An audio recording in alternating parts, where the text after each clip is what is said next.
Okay, this is an agency update for the month of June, and I'm recording this on the 1st of July. So here's a quick breakdown of all of the financials. From a revenue perspective, affiliate marketing brought $844 in, or rather $1,200, sorry. Coaching calls, we brought in $680. Direct sales for our services, $63,770. Sales of digital products, $70. The school community, link in the description, $1,900, and sponsorship, roughly $4,000, bringing our total trading income or total revenue up to just under $72,000. So $71,641 in total revenue. So revenue was good. However, quick one, if this video is helpful and you want a complete step-by-step system for landing clients on Upwork, which is a massive source of traffic for me, I have a full program called Land Clients on Upwork. Pretty original. The link is in the description. Check it out if you want to learn how to generate income using Upwork as a major traffic source like I have for my agency. Now,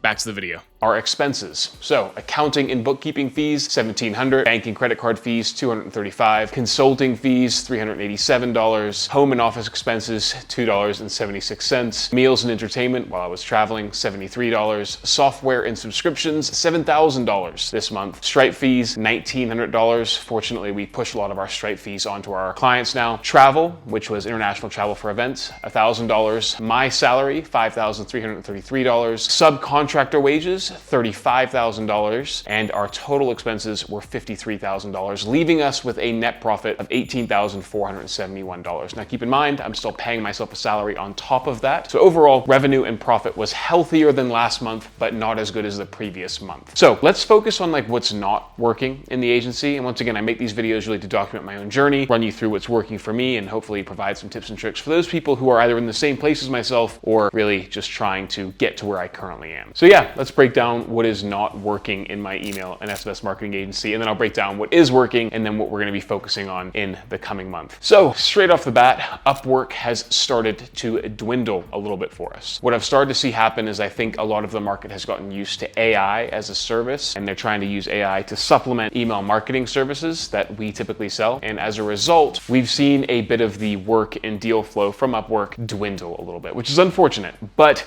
we're going to keep hammering it as much as we can. I also think one of the reasons that we've decreased the amount of leads we've been seeing on Upwork is because we've been getting leads from Upwork, but we've actually also been taking them off of the platform, which is not very smart. What I was trying to do is I was trying to avoid the 10% fee that Upwork was charging us, but as a result, it's just negatively impacted how many works, or rather how much work we actually get from the platform, because they're like, hey, we're giving you these leads, and from our perspective, you're unable to close them, and so they give us less leads. So what I've tried to do now is refocus and push more work to stay on Upwork. So we're paying that 10% fee, but we've slowly seen the amount of leads we get on Upwork gradually increase. The other thing that isn't really working is the school community. So the school community still brings in pretty decent revenue. However, we're seeing a little bit of churn happening in our paid community from our free. So we still have a free community, and there should be a link in the description of this video, where we have about 2,000 members in the free, which is fantastic. And we generate maybe $200 to $300 a month from those free members buying stuff in our free community. But where we make a lot of our money is in the paid community.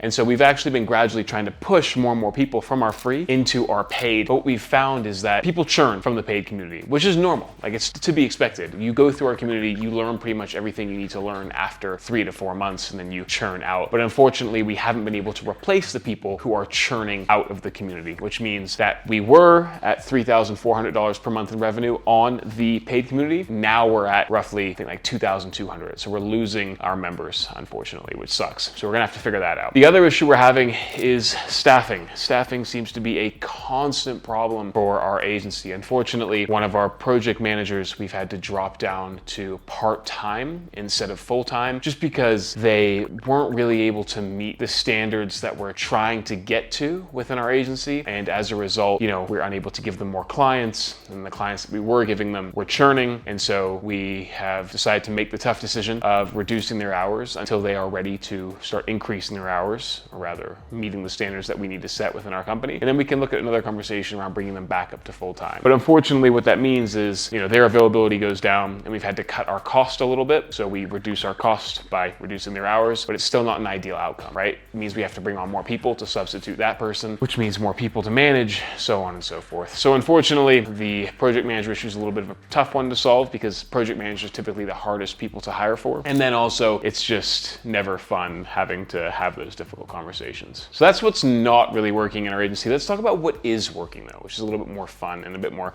optimistic, because I am optimistic. Internal operations. For the past month, we've been focusing heavily on rebuilding a lot of our internal SOPs within my agency. So redoing all of our Asana boards, making sure we have cleaner onboarding processes, and essentially just improving our overall process of delivering the work that we want to deliver to our clients. We've also started integrating AI recommendations into our strategy, which is helping us really provide and sell a better service for all of our clients. On top of that, we're also ripping cold email pretty consistently. Now, cold email for us is a little different to what most people do cold email, or rather how they do it. How we're delivering cold email is we're actually using Zoom's infrastructure to send personalized videos in batches of 10,000. So what we do is we record a series of videos just like this, and we personalize them by changing our background to the prospect's website that we're reaching out to. We then send those videos using the Zoom infrastructure instead of our actual email marketing infrastructure, meaning we're more likely to land into the primary folder as a result. And so far, we've booked about 4 calls off the back of that. Fingers crossed, we close some of those people and we'll see what happens. So cold email is still working pretty well. For the Zoom stuff, referrals, we've been hammering our network really hard. So I've made it a goal for the past month every week to reach out to at least 3 people I know just in my network. Now, if you see my other videos, you know that I track my connections across the world. Whenever I meet or get on a call with somebody, I put their details in my city tracker and I shoot them a message and follow up with them to see how they're doing. And that's what I've been doing lately. And off the back of it, we've actually started developing quite a few referrals off those back of those relationships. And if you've seen my other videos on referral partnerships, we're just implementing that strategy. As a reminder, basically whenever we get a lead come through, we ask them what problems they have. And if they don't have problems related to email marketing, but they have problems with other services, I will refer that prospect onto other people within my network. And even if that person doesn't become a client for those prospects, just by doing that, what I'm actually doing is developing goodwill with my partners, and then they are more likely to give me referrals off the back of that as well. So we're leaning into that in-person, human-to-human relationships with those referrals, as opposed to any sort of digital outreach strategy, which we're also doing. Speaking on that point, I've also been going to more events. So I've actually been spending, or rather was spending, a week in Miami, going to a event, just meeting other people, learning how to do email marketing, or rather school marketing, not email marketing. And we developed some really strong connections off the back of that. And I'm just going to keep hammering the in-person events as much as I can, as I think, as we move more in towards this digitized AI, automation, outreach, how can I reduce how much of a human being I actually am? People kind of crave the in-person significantly more off the back of it. And so I'm going to keep going to events. And recently, the event networking strategy that we've been implementing has been working really, really well. So what am I working on in the month of July? Currently, I am rebuilding my entire sales funnel. So a lot of my YouTube videos have been pushing people to my school community, which has been fantastic for the school community growth. However, what I've found is we've seen a massive decrease in how many people are actually getting on calls with me. My original plan was to have YouTube videos that push to my school community, and then my school community push people to either go into the paid community or to get on a sales call with me. I hadn't seen that play out successfully, and as a result, I've decided to change my strategy. What I'm doing now is I'm keeping my free school community up, but I'm pushing people either A, directly to the paid community, or B, to book a call directly with me. Now, if you go onto my other email marketing YouTube channel, which there's a link to, rather just type in Gavin Hewitson and you'll see it come up, you'll see that there's a link to book a call directly with me. We're pushing people directly there now, and I'm already seeing that play out in my calendar just because I want to be having more conversations and more sales calls, as I'm realizing that while the school community revenue is easy, it just is dwarfed by the direct sales revenue. And you'll see that in my initial point of this video. So if you remember, I said like we made 63,000 in direct sales and then the school community only generated 2,000. It just makes sense where my effort should be. Even though the school community revenue is pretty much all profit, I would much rather make $10,000 with 30% margin than $2,000 with 100% margin. So we're rebuilding the entire funnel. We're also hammering cold email continuously with the use of that Zoom strategy that I mentioned. And we're also in the process of rebuilding my website and focusing on SEO. I am rebuilding the website, as I mentioned, and we're also really building in a bunch of back-end SEO systems to continuously push us just in the search engine results, but also to play with the AI algorithmic recommendations that are seemingly becoming more and more prevalent. And so we're working on that pretty heavily right now. And fingers crossed that plays out well for us, but we'll see how that kind of goes. So those are my big focuses right now. And then off the back of that, once the website's done, once our funnel's rebuilt, rebuilt, we'll start hammering more in-person events, and then we'll start looking for other channels to kind of dig into. But overall, I'm going to keep ripping as much content as I possibly can on here. We're digging into our partnerships a whole lot more. Omnisend are becoming a really strong strategic partnership for us, and we're going to keep hammering that as much as we possibly can.